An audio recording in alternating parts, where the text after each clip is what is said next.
Assalamualaikum warahmatullahi wabarakatuh. Sebelumnya yang kami hormati Ibu Lia Amelia Nur Hasana SPDM Hum selaku dosen pengampu mata kuliah Sistem Pengendalian Manajemen dan teman-teman AK 708 SPM yang kami banggakan. Pada kesempatan kali ini, di video ini, kami dari kelompok 9 akan memaparkan hasil diskusi kami mengenai analisis penerapan akuntansi, pusat pertanggungjawaban biaya, tinjauan 2 perspektif artikel. Artikel yang kita ambil yaitu yang pertama, evaluasi penerapan akuntansi pertanggungjawaban sebagai alat pengendalian biaya pada dealer Mitsubishi Beta Berlian Manado, dan yang kedua yaitu penerapan sistem akuntansi pertanggungjawaban terhadap pengendalian biaya pada PT Pupuk Sriwijaya Palembang. Yang akan kita bahas di video ini ada 4 topik, yaitu yang pertama mengenai pendahuluan, yang kedua mengenai tinjauan pustaka, studi kasus, dan juga penutupan. Langsung saja kita ke pemaparan pertama, yaitu mengenai pendahuluan. Latar belakangnya di sini adalah bagaimana laba merupakan tujuan utama perusahaan yang menjadi daya tarik investor untuk menanamkan modalnya. Lalu, perusahaan mengelola operasional perusahaan dengan baik dan efisien untuk mencapai tujuan tersebut. Kemudian, apabila operasional perusahaan itu baik dan efisien, dapat dilakukan dengan membagi menjadi beberapa pusat bagian pertanggungjawaban.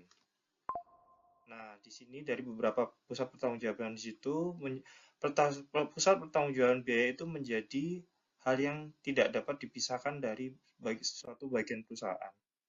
Rumusan masalahnya adalah bagaimana penerapan akuntansi pusat pertanggungjawaban kedua perusahaan tersebut. Lalu, apakah perbedaan penerapan pusat pertanggungjawaban dari kedua perusahaan tersebut? Jadi nanti akan kita bahas dua artikel dan dua-duanya akan membahas tentang pusat pertanggungjawaban masing-masing perusahaan tersebut dan kita akan mencari tahu bagaimana perbedaan penerapannya seperti itu. Karena setiap perusahaan itu dia memiliki penerapan pusat pertanggungjawaban biaya yang tidak sama tergantung dengan jenis usahanya dan jenis bagaimana di dalam industrinya.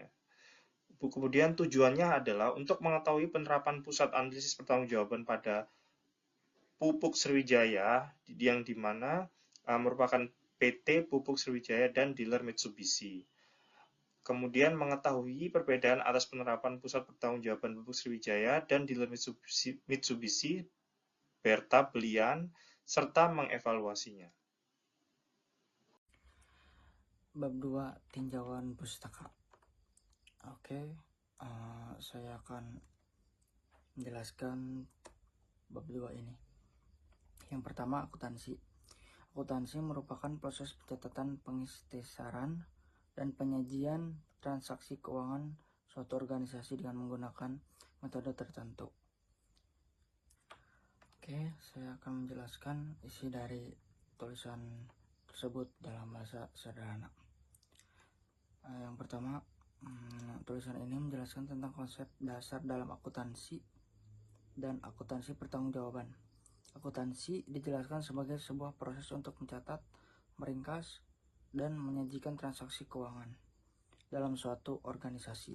Jadi, akuntansi itu seperti alat untuk mengelola dan memahami bagaimana uang masuk dan uang keluar dari organisasi. Dan yang kedua, akuntansi pertanggungjawaban. Sebuah sistem pelaporan informasi yang mengklarifikasikan data finansial menurut bidang-bidang pertanggungjawaban di dalam sebuah organisasi dan melaporkan berbagai aktivitas setiap bidang dengan hanya menyatakan kategori-kategori pendapatan yang dapat dikendalikan oleh manajer yang bertanggung jawab. Kedua, ada penjelasan tentang akuntansi pertanggungjawaban, yaitu sistem pelaporan yang fokus pada pembagian data keuangan berdasarkan tanggung jawab masing-masing bagian atau departemen di organisasi. Tujuannya adalah supaya manajer di tiap bagian hanya bertanggung jawab pada hal-hal yang berada dalam kontrol mereka, misalnya pendapatan atau biaya yang mereka kelola. Dan yang terakhir, pusat pertanggungjawaban. Pusat pertanggungjawaban adalah unit organisasi yang dipimpin oleh seorang manajer yang bertanggung jawab atas aktivitas-aktivitas pusat pertanggungjawabannya. Dijelaskan juga tentang pusat pertanggungjawaban, yaitu Unit dalam organisasi yang dipimpin oleh seorang manajer, pusat ini dirancang untuk fokus pada aktivitas tertentu, seperti pusat biaya yang bertanggung jawab mengelola pengeluaran, atau pusat laba yang fokus pada keuntungan. Intinya, sistem ini dibuat agar organisasi lebih efisiensi dan transparan, karena tiap bagian punya tanggung jawab jelas dan dapat dievaluasi. Nah, selanjutnya kita ke topik ketiga, yaitu mengenai studi kasus, di mana poin pertama di topik ketiga yaitu mengenai penerapan pusat analisis pertanggungjawaban pada dealer Mitsubishi. Yang pertama, penetapan tolak ukur standar atau anggaran. Dealer Mitsubishi ini menetapkan standar anggaran yang berfungsi sebagai alat pengendalian biaya sekaligus untuk mencegah terjadinya penyimpangan penggunaan dana perusahaan. Jadi si dealer Mitsubishi ini menetapkan anggaran, di mana penetapan anggaran ini bertujuan agar manajemen itu bisa mencapai target dengan alokasi dana yang efisien dan efektif. Nah, nanti juga si dananya itu akan dibandingkan antara anggaran dan juga realisasinya. Jadi bisa diketahui kalau misalnya ada penyimpangan. Untuk poin kedua yaitu evaluasi penerapan akuntansi pertanggungjawaban. Menunjukkan keberhasilan dalam menekan biaya di bawah anggaran. Ini menunjukkan si dealer Mitsubishi ini melakukan pengendalian yang efektif dan efisien. Kemudian belum menetapkan ukuran nilai yang signifikan untuk mengukur keberhasilan atau kerugian. Jadi belum ditetapkan kayak misalnya kalau misalnya pengendalian biayanya 30% itu udah dikatakan rugi, atau misalnya kalau misalnya udah 50% dikatakan untung. Nah, jadi si dealer Mitsubishi itu belum menetapkan standar apakah perusahaan itu untung atau ruginya. Kemudian pemisahan antara biaya terkendali dan tidak terkendali kurang jelas. Jadi ini kayak belum ada pemisahan gitu ya, belum ada pemisahan per manajemen gitu. Pemisahan tugasnya gitu ya. Kemudian untuk poin ketiga yaitu evaluasi pengendalian biaya. Perusahaan telah menetapkan tolak ukur standar. Ya, bisa dilihatnya itu di mana. Jadi sudah ada laporan pertanggungjawaban biaya umum dan biaya pemeliharaan tanaman yang menghasilkan. Kemudian poin kedua, adanya pencatatan hasil pelaksanaan. Nah, pencatatan ini dilakukan oleh manajer realisasi biaya. Ini bisa dikatakan bahwa di perusahaan tersebut akuntansinya sudah memadai. Kemudian membandingkan realisasi biaya dengan standar yang ditetapkan. Jadi kalau misalnya ada standar gitu bisa diketahui gitu kalau misalnya ada penyimpangan. Kemudian poin terakhir yaitu evaluasi akuntansi pertanggungjawaban sebagai alat pengendalian biaya. Jadi dari tadi yang sudah dipaparkan ya, kelebihan dari dealer Mitsubishi ini perusahaan telah menetapkan standar anggaran yang jelas. Kemudian adanya pencatatan hasil kerja. Kemudian ada juga analisis penyimpangan antara biaya yang sesungguhnya dengan anggaran yang telah ditetapkan. Namun, kekurangannya yaitu yang pertama, tidak menyertakan tingkat ukuran nilai yang jelas untuk mengukur keberhasilan atau kekurangan secara signifikan. Kemudian tidak adanya pemisahan antara biaya yang dikendalikan atau tidak dikendalikan. Dan yang terakhir yaitu penyusunan anggaran dan laporan pertanggungjawaban belum disesuaikan dengan tingkat manajemen yang seharusnya.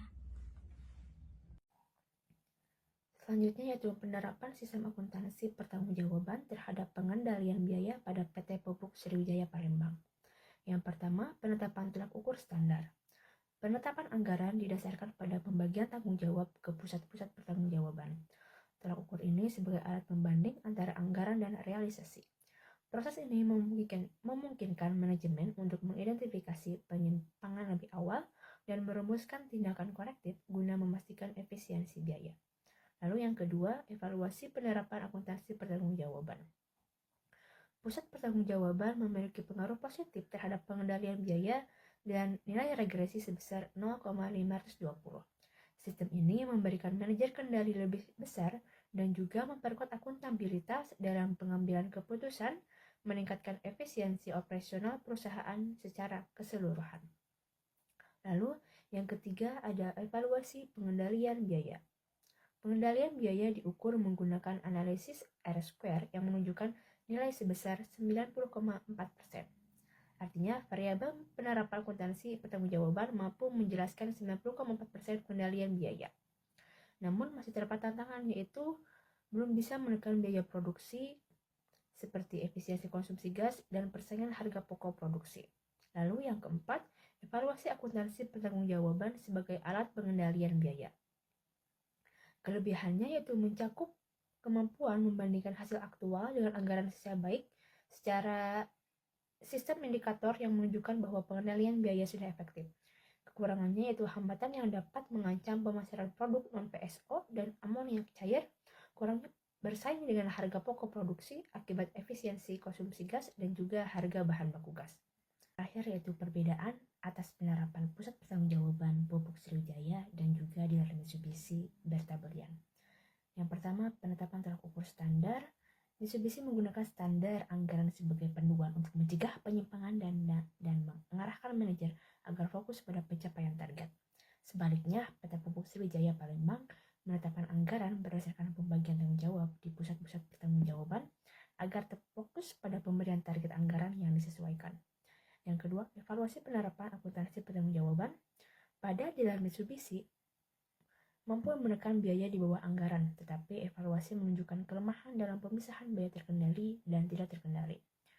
PT Pupuk Sriwijaya penerapan sistem akuntansi pertanggungjawaban dinilai lebih positif. Sistem ini tidak hanya memperbaiki pengendalian biaya, tetapi juga berfungsi sebagai pelatihan manajerial. Yang ketiga, evaluasi pengendalian biaya pada dealer Mitsubishi mampu mengidentifikasi penyimpangan biaya melalui perbandingan realisasi dengan anggaran. Namun, pada PT Pupuk Sriwijaya, pengendalian biaya menunjukkan angka 90,4%, namun belum bisa menekan biaya produksi.